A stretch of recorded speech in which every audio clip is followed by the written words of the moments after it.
Des professeurs exemplaires, un texte de Dominique Potard, lecture Lorraine Berger-Afanasieff. Des professeurs exemplaires. Enfant, toujours tu chériras la neige. Et pour neiger, il neigeait.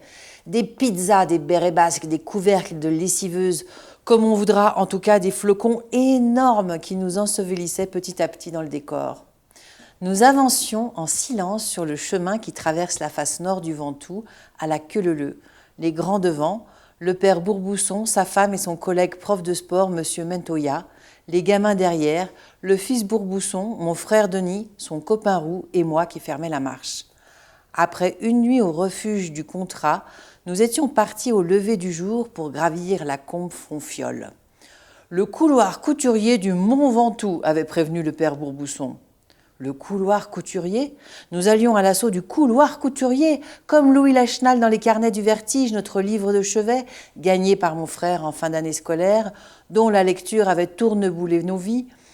Nous ne rêvions plus que de cimes effilées, de parois inviolées, de couloirs verglacés, de bivouacs recroquevillés.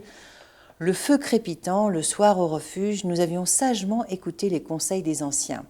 La préparation du sac, la technique du cramponnage, l'usage du piolet. Des anciens qui, dans la grande tradition des soirées en refuge, tournaient au rouge pour l'occasion du vin de Suzette. Nous aussi, les jeunes, avions eu droit à mettre le nez dedans. Les bouteilles s'alignaient le long du mur et le ton montait.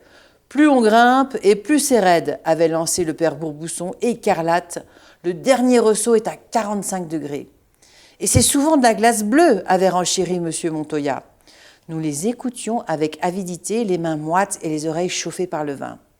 Vers 22 heures, madame Bourbousson nous avait demandé d'aller nous coucher. Allongés sur le bas-flanc, nous nous étions endormis au son du tire-bouchon. Nos aînés en grande discussion sur l'usage des pointes avant, la polémique à la mode dans les hautes sphères de l'alpinisme. Demain, on sera Lionel Terray. Le père Bourbousson s'était arrêté. Nous nous regroupâmes autour de lui, étrange secte de pénitents blancs. La messe fut vite dite. « Demi-tour » sonna le chef d'expédition.